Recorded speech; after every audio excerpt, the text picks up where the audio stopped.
Say hello to Yuya Tenjo, the guy who looks like he walked straight out of a magazine cover. But hold on a second. Before we get carried away, let's take a trip down memory lane to meet the Yuya where the suffering all began.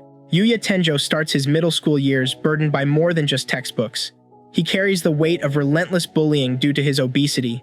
Each day is a monotonous loop of insults and mockery, a constant reminder of how he doesn't fit society's mold of attractiveness.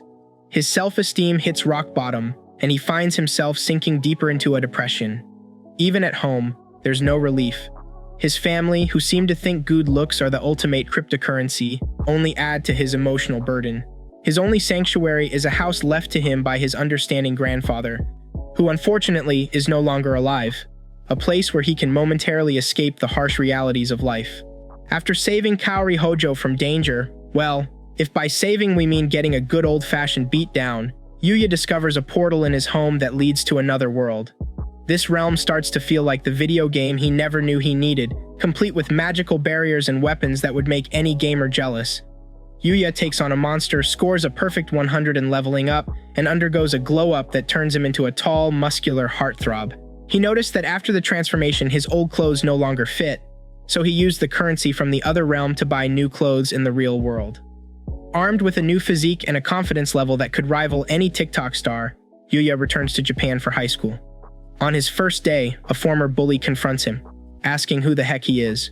Yuya casually drops his name, leaving the bully and the entire class in a state of shock. Seizing the moment, he excuses himself to the restroom, where he finally takes a good look at his own transformation in the mirror. As he gazes at his reflection, it's a wonder how Yuya didn't realize it earlier when he was buying clothes, describing his ignorance. In a surprising turn of events, Yuya is amazed that Kaori recognizes him despite his transformation. "You have the same eyes," she says, offering an explanation that touches him deeply. Soon after, she extends an invitation for him to attend the prestigious Osei Academy, where her father serves as the chairman. Puzzled, Yuya asks why he would be invited to such an elite institution. Kaori assures him that Osei values strength of character over academic prowess, making him an ideal candidate. Despite his siblings' attempts to claim the spot for themselves, acting like they're in a Black Friday line elbowing each other for the last discounted TV, Kaori shuts them down, labeling them as spiteful bullies. Yuya, now accompanied by Kaori, leaves his resentful siblings in the dust. During a trial run in a science class taught by Ms. Sawada, Yuya quickly gains the admiration of his female classmates and forms tentative friendships with Ryo and Shingo. Overwhelmed by the newfound kindness, Yuya agrees to transfer to Osei. Kaori takes him shopping and insists on a first-name basis, leading eavesdropping students to assume they're dating, much to Yuya's embarrassment.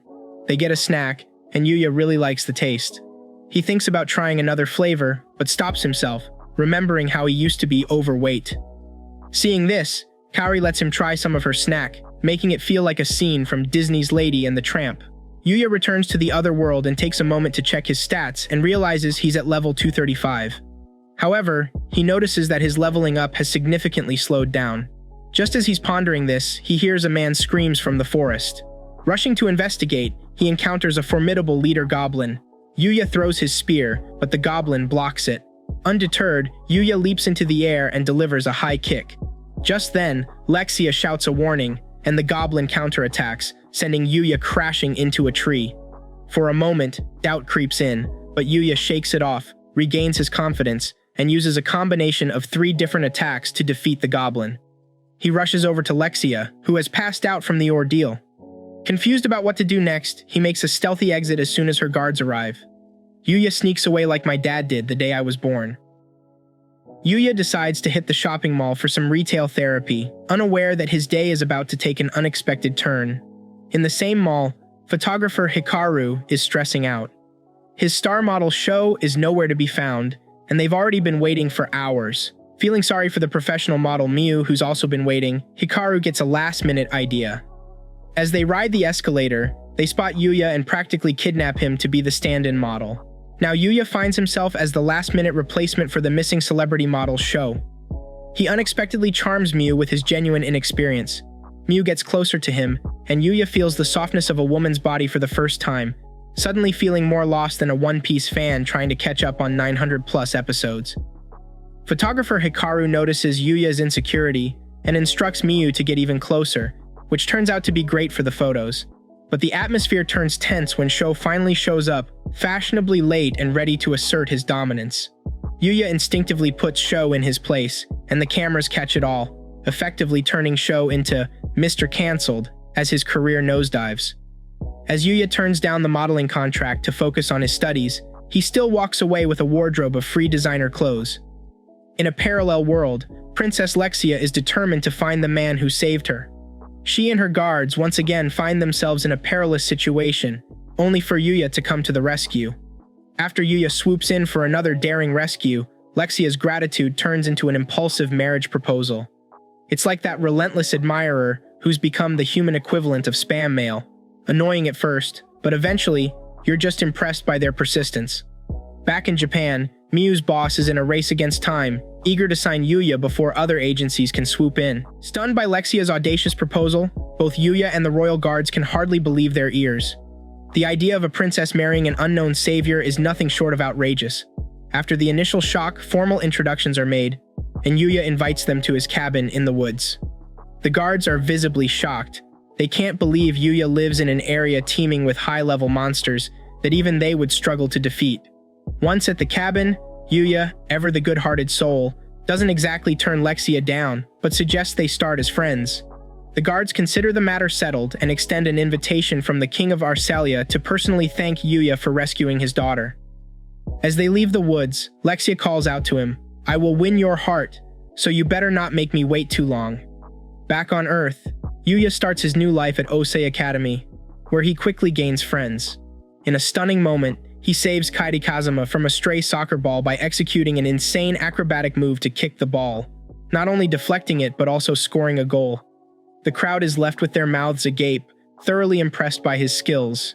However, trouble brews when the Red Ogre Gang, led by his envious twin siblings, attacks the academy to get back at Kaori. Yuya, initially paralyzed by self-doubt, finds the courage to take on the fight against his old bullies and his evil twins.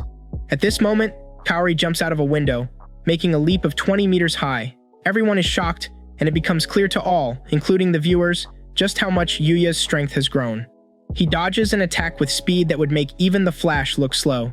Then he faces off against a human-sized ogre, stopping the creature's sumo move with just one hand and effortlessly defeating him. Everyone is stunned. When the police arrive to arrest the gang, the Red Ogre's leader tries to eliminate Yota and Sora for leading them into this mess. Yuya steps in to save his siblings. When his evil twins ask why he saved them, Yuya replies that despite how they've treated him, they are still family, and he will always protect family. At this point, his evil twins break down in tears, finally reflecting on their past mistreatment of Yuya. They just realize they've been the Team Rocket of the family, always causing trouble, but never actually win. After the emotional showdown at Osei Academy, Yuya's life takes another turn as he embarks on another adventure in the monster-filled forest of the other world.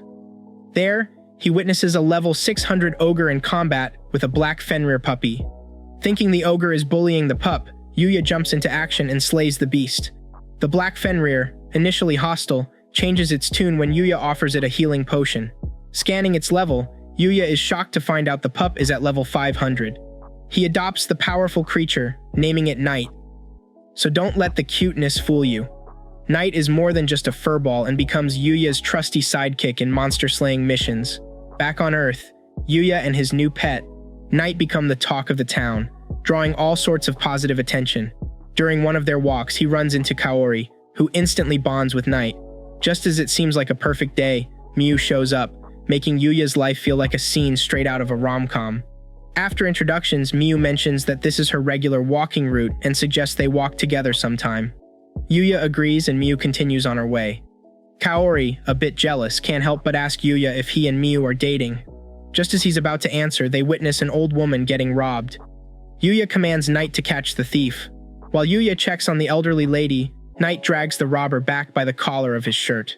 Yes, you read that right. A tiny puppy just dragged a full-grown man back to the scene of the crime. Talk about a pet with perks. The robber manages to break free and lunges at Kaori with a knife. At this point, you've got to wonder if Kaori has a "please try to assassinate me" sign on her back, because once again, Yuya has to show off his skills to save the day. With reflexes that would make the Flash jealous, Yuya disarms the robber and pins him to the ground until the police arrive. The duo's monster hunting escapades level up when they encounter a crystal deer, a creature so powerful it's like the Animal Kingdom's version of Shoto Todoroki. Despite Yuya activating his invisibility, Fake Shoto senses them. Fake Shoto charges, but Knight counters with a slash attack that would make Meowth from Pokemon proud. Fake Shoto blocks it and retaliates with a combined ice and fire attack that screams daddy issues. Just when it seems like Fake Shoto might be too much to handle, Yuya distracts him long enough for Knight to land a swift, surprising bite. It looks almost too easy, but it's enough to take down Fake Shoto. Their reward? A portable open-air bath. That's right, imagine having a hot tub break in the middle of a monster-infested forest. Rejuvenated, they delve deeper into the forest, slaying more monsters along the way. Yuya checks Knight's level and finds it's shot up to 510. As they explore a seemingly empty cave, Knight stumbles upon a tome labeled the Book of the Sage. It turns out the book was written by the original owner of Yuya's cabin, a powerful guy who was so good at everything that he was even invited to become a god. But he said no, choosing to stay human. The book gives Yuya some solid advice. Make friends who won't be scared of you, no matter how strong you get. Then, it does something amazing. It gives Yuya and Knight magical powers and teaches them how to use magic.